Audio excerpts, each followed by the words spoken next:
दोस्तों, पंजाब की पुलिस जब एक बेकसूर नमाजी के साथ मारपीट करने लगी और जब उसे गिरफ्तार करने लगी, तो अल्लाह की कुदरत ने एक बंदर भेजकर ऐसा क्या करिश्मा दिखाया कि उसको देखकर सारे पुलिस वाले भी हक्के बक्के रह गए और सजदे में गिर पड़े। आज की इस वीडियो में हम आपको इसी वाक्य की पूरी तफसील बताने वाले हैं, जिसको सुनकर यकीनन आप लोग भी हैरान और परेशान हो जाओगे और आप भी यह मानने पर मजबूर हो जाओगे कि वाकई में अल्लाह की कुदरत बहुत बड़ी है और अल्लाह अपने हर नेक बंदों की दुआ को जरूर सुनता है और उनके दुख और मुसीबत में मदद भी करता है। इसलिए आज का यह वीडियो आप सभी के लिए बहुत ही खास है। आप इस वीडियो को आखिर तक जरूर देखें और अगर आपको अल्लाह की कुदरत पर मुकम्मल भरोसा है, तो आप इस वीडियो को दिल से एक लाइक करें और कमेंट में अल्लाहू अकबर लिखकर इसे शेयर भी कर दें ताकि और भी लोगों के पास यह वीडियो पहुंच जाए। तो चलिए वीडियो शुरू करते हैं। दोस्तों, आज जो वाकया हम आपको यहां पर बताने वाले हैं, ये वाकया पंजाब का बताया जाता है। पंजाब में एक छोटा सा गांव है, सरगोदा। इस गांव में एक मुसलमान लड़का रहता था जिसकी उम्र तकरीबन 30 साल के करीब थी। यह लड़का बहुत ही नेक और परहेजगार था, पांचों वक्त का नमाजी था और हर नमाज को उसके सही वक्त पर ही अदा करता था और कोशिश करता कि वह हर नमाज को मस्जिद में जमात के साथ ही अदा करे। यही वजह थी कि इस लड़के का ज्यादातर वक्त मस्जिद में ही गुजरा करता था। और यही नहीं, जब यह लड़का नमाज से फारिग हो जाता तो उसके बाद यह कुछ वक्त के लिए मस्जिद के एक कोने में बैठ जाता और कुरान पाक की तिलावत करने लगता था। और वह ऐसा हर नमाज के बाद में किया करता था, यानी कि हर नमाज के बाद वह थोड़ी देर कुरान पाक जरूर पढ़ता था। उस नौजवान की इस आदत के बारे में सभी नमाजियों को अच्छी तरह से मालूम था। उस नौजवान का इस्लाम से इतना ज्यादा लगाव देखकर सारे लोग उस पर न सिर्फ नाज करते बल्कि उसकी बहुत ज्यादा इज्जत भी किया करते थे। यह लड़का हर किसी से हुस्न अखलाक के साथ में पेश आया करता था और कोशिश करता कि उसकी वजह से कभी भी किसी का दिल ना दुखे। और यही नहीं, वह हरदम यह भी कोशिश करता रहता कि वह किसी जरूरतमंद की मदद भी कर सके। इसी वजह से गांव के सारे लोग उसके अखलाक के दीवाने थे। लेकिन इसके दूसरी तरफ इस नौजवान का एक छोटा भाई था जो बहुत ही ज्यादा अय्याश किस्म का था। वह हर वक्त दुनिया के लालच में रहता था और हर वक्त पैसों के पीछे ही भागता रहता। फिर कुछ दिन गुजरे कि एक दिन अचानक इनके वालिद का इंतकाल हो गया। इस सदमे के बाद बड़ा भाई अंदर ही अंदर टूट गया। इसलिए फिर वह ज्यादा वक्त मस्जिद में ही गुजारने लगा था। वहीं दूसरी तरफ उसका छोटा भाई हर वक्त यह भी कोशिश करता रहता कि वह किसी न किसी तरह से अपने बड़े भाई की जमीन हड़प ले और उसकी जमीन को अपने नाम कर ले। यानी कि वो इस कोशिश में रहने लगा कि वह कैसे भी करके बाप की जमीन में से बड़े भाई का जो हिस्सा था वह अपने नाम करवा ले। इसलिए फिर छोटे भाई ने अंदर ही अंदर बड़े भाई के खिलाफ साजिश रचना शुरू कर दी, मगर वह किसी भी तरह से अपने इस मकसद में कामयाब नहीं हो सका। दोस्तों, उसके बाद जब छोटे भाई की तमाम कोशिशें बेकार हो गईं, तो फिर एक दिन छोटे भाई ने सोचा कि क्यों ना वह इसके लिए अपने बड़े भाई की सबसे पसंदीदा चीज यानी कि मस्जिद का इस्तेमाल करे। इसलिए फिर वह सोचने लगा कि वह अपने बड़े भाई को मस्जिद के ही किसी काम में फंसवा देगा। फिर छोटे भाई ने एक प्लान बनाया कि वह किसी न किसी तरह से अपने बड़े भाई को मस्जिद की चोरी में फंसा दे, जिससे वह मस्जिद में जाने से रुक जाए। और उसको यह भी मालूम था कि उसका बड़ा भाई पांचों वक्त का नमाजी है और वह मस्जिद से बहुत ज्यादा लगाव भी रखता है। इसलिए वह मस्जिद के बगैर नहीं रह सकता। इसी वजह से फिर छोटे भाई ने सोचा कि अगर वह अपने बड़े भाई को मस्जिद में जाने से रोक देता है, तो फिर वह उसके बदले में जमीन का मुतालबा कर सकता है। और यकीनन बड़ा भाई नमाज और मस्जिद को अहमियत देते हुए उसको वह अपनी जमीन दे देगा। फिर छोटे भाई ने एक मंसूबा तैयार किया। जमीन हासिल करने के लालच ने छोटे भाई को अंधा कर दिया था। इसलिए फिर उस कमबख्त ने रात के अंधेरे में मस्जिद का कुछ कीमती सामान उठा लिया, यानी कि उसने मस्जिद में चोरी कर डाली। उसने मस्जिद का कुछ कीमती सामान उठाया और अपने घर ले आया और उस चोरी किए हुए सामान को उसने अपने घर में एक खुफिया जगह पर छुपा दिया और फिर पुलिस वालों के पास में जाकर अपने भाई पर इल्जाम लगा दिया और कहने लगा कि हमारी मस्जिद में चोरी हो गई है। और मस्जिद का सामान चुराने वाला और कोई नहीं बल्कि उसका ही बड़ा भाई है। इधर दूसरी तरफ बेचारे बड़े भाई को इसके बारे में कुछ मालूम भी नहीं था। वह ऐसे ही मस्जिद में जा रहा था और सच्चे दिल से अल्लाह की इबादत कर रहा था और वैसे ही अल्लाह के सामने गिड़गिड़ाकर दुआएं भी मांगता था। वह अपनी हर दुआ में कहता कि ऐ अल्लाह, मुझे हर मुश्किल से निजात दे। अगर मैं कभी किसी बड़ी मुसीबत में फंस जाऊं तो तू मेरी गैब से मदद फरमाना। बड़ा भाई हर नमाज के बाद यह दुआ जरूर किया करता था। दोस्तों, जैसा कि हमने आपको पहले ही बताया था कि चोरी के बाद में छोटे भाई ने इसका इल्जाम बड़े भाई पर लगा दिया था।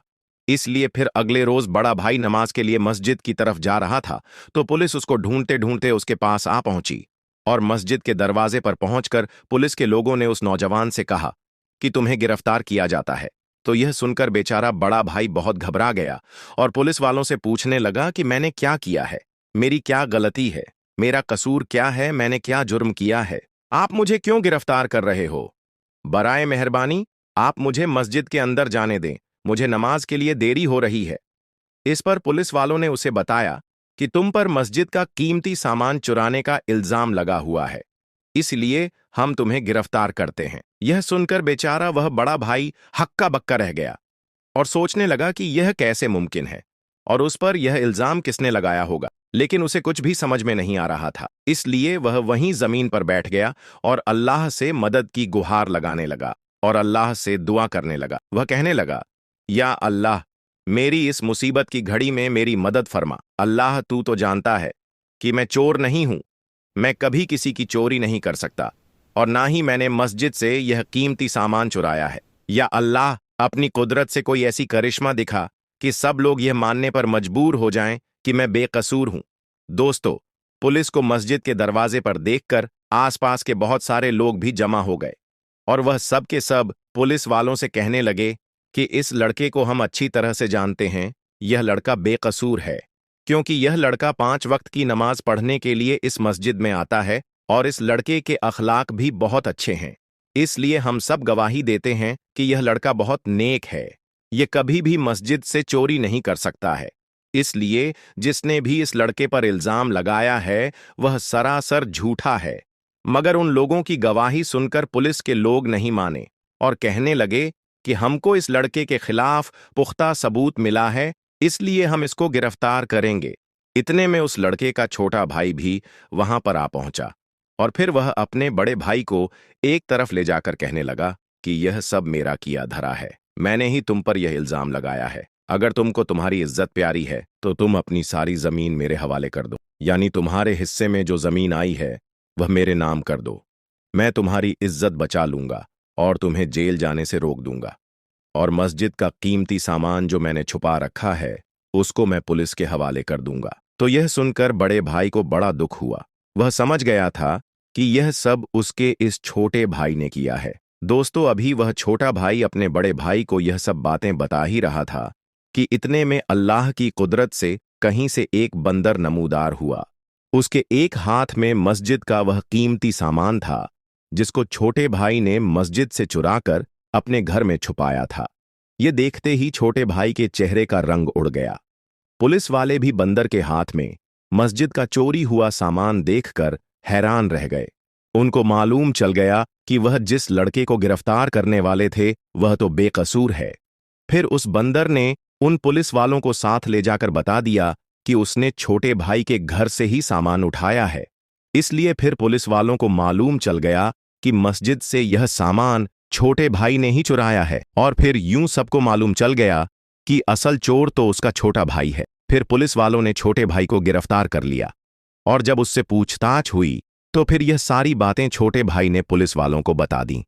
इधर वह बड़ा भाई अल्लाह के सामने सजदे में गिरकर अल्लाह ताला का इस बात के लिए शुक्र अदा करता रहा कि ऐन मौके पर अल्लाह ने एक बंदर भेजकर उसकी किस तरह से मदद की और इस तरह से फिर पूरे गांव वालों को उसकी बेगुनाही का सबूत मिल जाता है।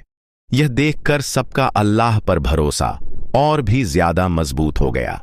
दोस्तों, आपको आज का यह वाकया कैसा लगा? आप कमेंट बॉक्स के जरिए से इसके बारे में हमें जरूर बताना। दोस्तों, इस बात को तो आप सब लोग अच्छी तरह से जानते ही हो कि जब किसी के यहाँ पर बच्चा पैदा होता है तो वह बच्चा 2 या 2.5 साल के बाद बोलना शुरू करता है। लेकिन आज की इस वीडियो में हम आपको अल्लाह ताला की कुदरत का एक ऐसा करिश्मा बताने वाले हैं जिसमें एक बच्चा पैदा होते ही अजान देने लगा और अल्लाह के एक होने की गवाही देने लगा। यह पूरा वाकया सुनकर यकीनन आप भी हैरान रह जाओगे, इसलिए आज का यह वीडियो आप सभी के लिए बहुत खास है। आप इसको आखिर तक जरूर देखें। और सबसे पहले, अगर आपको अल्लाह की जात पर पूरा भरोसा है तो आप इस वीडियो को दिल से एक लाइक जरूर कर दें और मेहरबानी करके इसे शेयर भी कर दें ताकि और भी लोगों के पास में यह वीडियो पहुंच जाए। तो चलिए दोस्तों, शुरू करते हैं। दोस्तों, भारत के किसी इलाके में एक छोटा सा गांव है जिसका नाम है राजनपुर। इस गांव में वैसे तो हर धर्म और मजहब के लोग रहते हैं, लेकिन तादाद में हिंदू लोग ज्यादा हैं।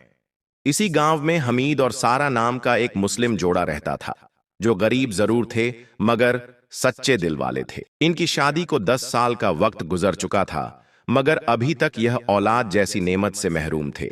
हर रात ईशा की नमाज के बाद हमीद तन्हाई में बैठकर अल्लाह ताला की बारगाह में दुआ मांगा करता था कि या अल्लाह, मुझे औलाद जैसी नेमत अता फरमा, या अल्लाह मेरी बीवी की झोली खुशियों से भर दे। फिर ऐसे ही वक्त गुजरता गया, मगर सारा की गोद अभी तक खाली थी। गांव की औरतें सारा को ताना देती कि जरूर यह कोई पापी औरत है, मनहूस है, इसकी शादी को 10 साल गुजर गए हैं मगर अभी तक इसको औलाद नहीं हुई है। तो कोई कहता कि अगर यह हिंदू होती तो अब तक इसके यहाँ पर औलाद हो जाती। यह सब सुनकर सारा अपने आंसू छुपा लेती और चुपके से अपने घर के अंदर चली जाती, क्योंकि वह जानती थी कि यह सब्र का इम्तिहान है और सब्र करने वालों को अल्लाह कभी मायूस नहीं करता है। दोस्तों, एक रात हमीद ने सजदे में अपना सर रखा और सच्चे दिल से अल्लाह को पुकारने लगा कि या अल्लाह, मैंने तुझसे कभी भी उम्मीद नहीं छोड़ी है। मैं जानता हूं कि जब तू देता है तो बेहिसाब देता है। या अल्लाह, मुझे भी औलाद जैसी नेमत से नवाज दे। खैर, फिर इसी तरह से कई दिन और गुजर गए, मगर अभी तक इनके यहां पर कोई भी औलाद ना हुई। फिर एक रोज हमीद और सारा की मुलाकात गांव के इमाम साहब से हुई।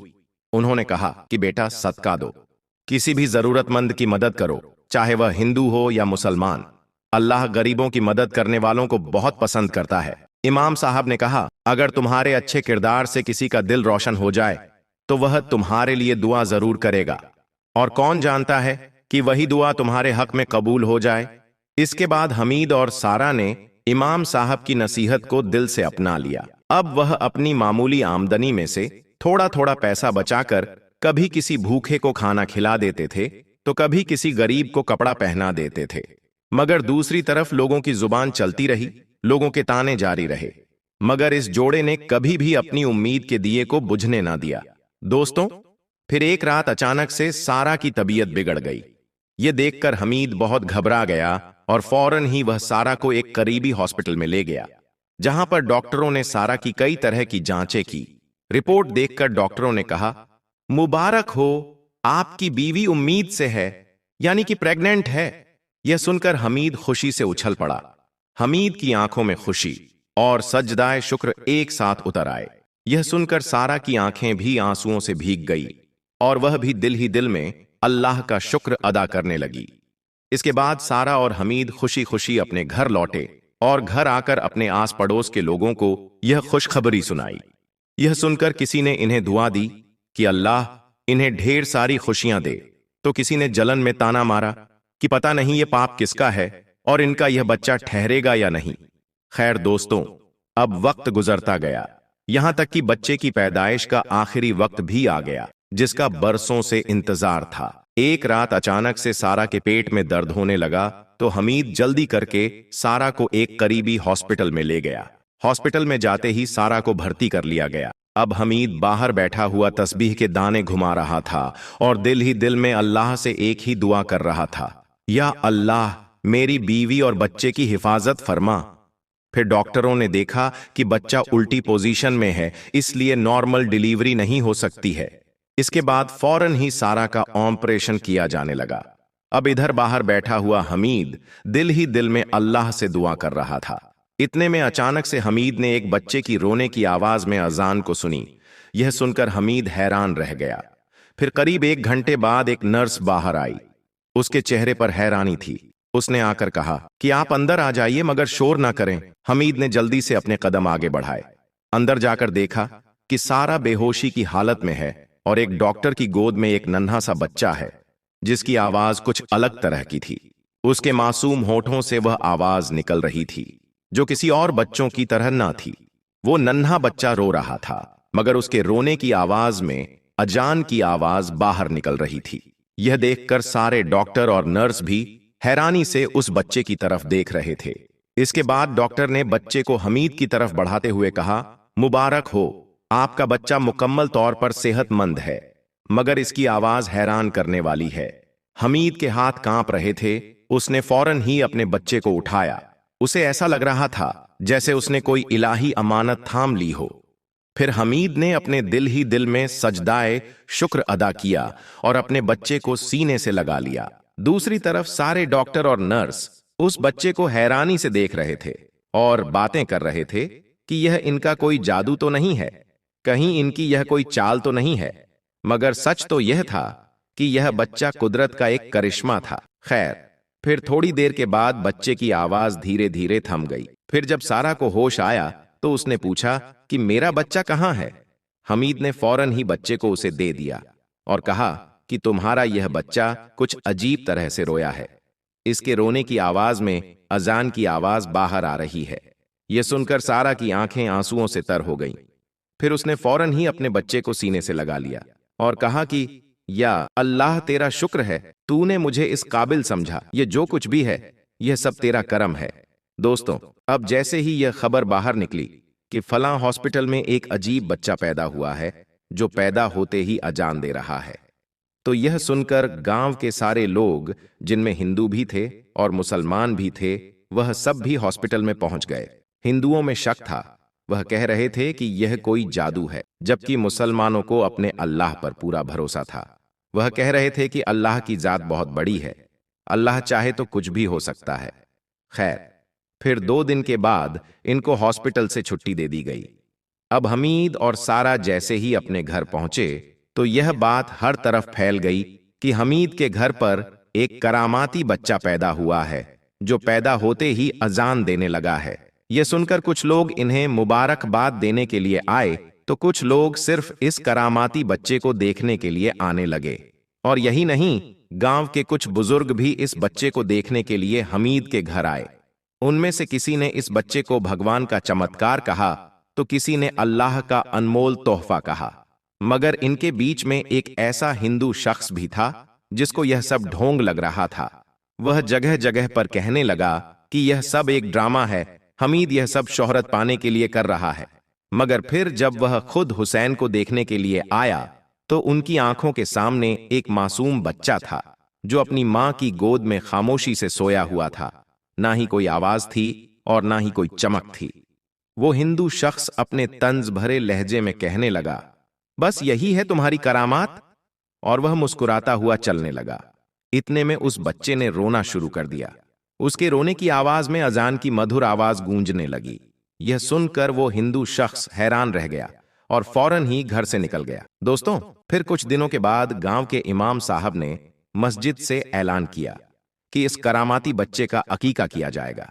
लिहाजा गांव के तमाम लोगों को दावत दी गई।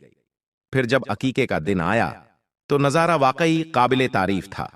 मस्जिद के आंगन में मुसलमानों के साथ साथ गांव के बहुत सारे हिंदू भी तशरीफ लाए। अब एक तरफ बकरे का गोश्त पक रहा था तो दूसरी तरफ सब्जी और दालें पक रही थीं, ताकि जो मेहमान गोश्त ना खाते हों वह भी खुद को मेहमान महसूस कर सकें। फिर सबने खाना खाया और बच्चे को दुआएं दी। अब हर शख्स उस बच्चे को देखना चाहता था, उसे महसूस करना चाहता था कि तभी अचानक से हुसैन ने एक बार फिर से अपनी जुबान से अजान की आवाज को निकालना शुरू कर दिया। यह सुनकर पूरी महफिल खामोश हो गई। इमाम साहब की आंखें छलक पड़ीं। उन्होंने अपने हाथ उठाए और दुआ की, या अल्लाह, इस बच्चे को 2 मजहबों के दरमियान मोहब्बत का पुल बना दे। फिर वक्त गुजरता गया। अब हुसैन बढ़ने लगा था। उसकी नूरानी आंखें, चेहरे पर सुकून और आवाज में अजीब सी गूंज। और यही नहीं, उसकी निगाहों में रूहानियत साफ छलकती थी। यह देखकर अब तो गांव के बहुत सारे हिंदू भी उसकी तरफ खींचे चले आते थे। कोई कहता कि यह मुसलमानों की तरफ से कोई इलाही करिश्मा है, तो कोई कहता कि नहीं, यह इनका कोई जादू है। मगर मुसलमानों का कहना था कि यह तो सिर्फ अल्लाह पाक की एक निशानी है। मगर इसके साथ ही आसपास के बहुत सारे मौलवी भी इस बच्चे को देखकर परेशान होने लगे। वह सोचने लगे कि कहीं लोग इस बच्चे को मुकद्दस ना समझने लगे, कहीं यह बात इनके लिए शिर्क न बन जाए। इसलिए वह हर जुमे के खुतबे में तकरीर करने लगे कि ऐ लोगों, याद रखो, सजदा सिर्फ अल्लाह के लिए है, इंसान को पूजना हराम है। खैर, फिर धीरे धीरे अब गांव का माहौल बदलने लगा था और हुसैन अब 3 साल का हो गया था। अब जहां पर एक तरफ लोग इस बच्चे को खुदा का करिश्मा मानकर इसे इज्जत देने लगे थे, वहीं पर कुछ लोग ऐसे भी थे जो हसद और जलन से भरे हुए थे। वह इसे ढोंग कहने लगे। उन्हीं में से एक शख्स था अरविंद। वह हर तरफ अफवाह फैला रहा था कि यह कोई करामात नहीं है, यह इनका एक ढोंग है। बस इस तरह से उसने कुछ लोगों को उकसाया और अपने साथ कर लिया और हमीद के घर पर हमला करने की योजना बना डाली। मगर फिर जब वह लोग हमीद के घर के करीब पहुंचे, तभी हुसैन की आवाज उनके कानों में गूंजने लगी, जैसे कोई कसीदा या नज्म पढ़ी जा रही हो। लफ्ज तो साफ नहीं थे, मगर उसमें एक रूहानी सुकून था। अब वह लोग जो गुस्से से भरकर आए थे, वह बेबस होकर खामोशी से वापस लौट गए, जैसे किसी ने इनके दिलों को छू लिया हो। मगर फिर एक रोज ऐसा हुआ कि हुसैन अचानक से बीमार हो गया। फौरन ही उसे हॉस्पिटल ले जाया गया। डॉक्टरों ने हर तरफ से जांच की और बताया कि इसके जिस्म में इन्फेक्शन बहुत ज्यादा बढ़ गया है। इसके बाद हुसैन को आईसीयू में भर्ती किया गया। यह देखकर हमीद और सारा की आंखों में सिर्फ एक ही चीज थी, और वह थी आंसू और दुआ। वो हॉस्पिटल की गलियारों में सजदे में गिरकर दुआएं कर रहे थे। और यही नहीं, साथ ही गांव के हिंदू और मुसलमान भी कंधे से कंधा मिलाकर इस मासूम बच्चे की सलामती के लिए दुआ मांग रहे थे। दोस्तों, फिर एक रात हुसैन की सांसें उखड़ने लगी। उसने एक बार धीरे से आंखें खोली और नरम होठों से कलमा पढ़ा, ला इलाहा इल्लल्लाह मोहम्मदुर रसूलल्लाह। और फिर पूरे हॉस्पिटल में सन्नाटा छा गया। पूरा हॉस्पिटल गहरे सदमे में डूब गया। नर्स की आंखें नम हो गईं, सारा बेहोश हो गई। फिर जब यह खबर गांव में पहुंची तो हर दिल पर मातम छा गया। हुसैन की नमाज़े जनाजा मस्जिद में अदा की गई। हिंदू और मुसलमान दोनों उसमें शामिल हुए। लोगों ने देखा कि एक छोटा सा जनाजा मस्जिद के आंगन में रखा हुआ है। इसके बाद इमाम साहब ने रोते हुए दुआ की और फिर हुसैन को सुपुर्द खाक कर दिया गया। सारा टूट चुकी थी। हमीद भी एक साया बन चुका था, मगर साथ ही दिल में एक तसल्ली भी थी कि उनका यह बेटा अपनी छोटी सी उम्र में एक बड़ी मिसाल बनकर गया है। फिर कुछ दिनों के बाद गांव के लोगों ने मशवरा किया कि हुसैन की याद में एक मस्जिद बनाई जाए। फिर चंद महीनों में एक मस्जिद बनकर तैयार हो गई। संगमरमर की तख्ती दरवाजे पर लगाई गई, जिस पर लिखा गया हुसैनी मस्जिद। मस्जिद के उद्घाटन में पूरा गांव, हिंदू और मुसलमान सब एक साथ मस्जिद में जमा हुए। इमाम साहब ने कहा कि यह बच्चा चंद रोज के लिए जरूर आया था, मगर अपनी मासूम आवाज से पूरे गांव में मोहब्बत का दरिया बहा गया। दोस्तों, अब हम आपको बताते हैं कि जब एक शख्स ने अजान देने वाले यानी मुअज्जिन को थप्पड़ मारा तो उस पर कौन सा अजाब नाजिल हुआ।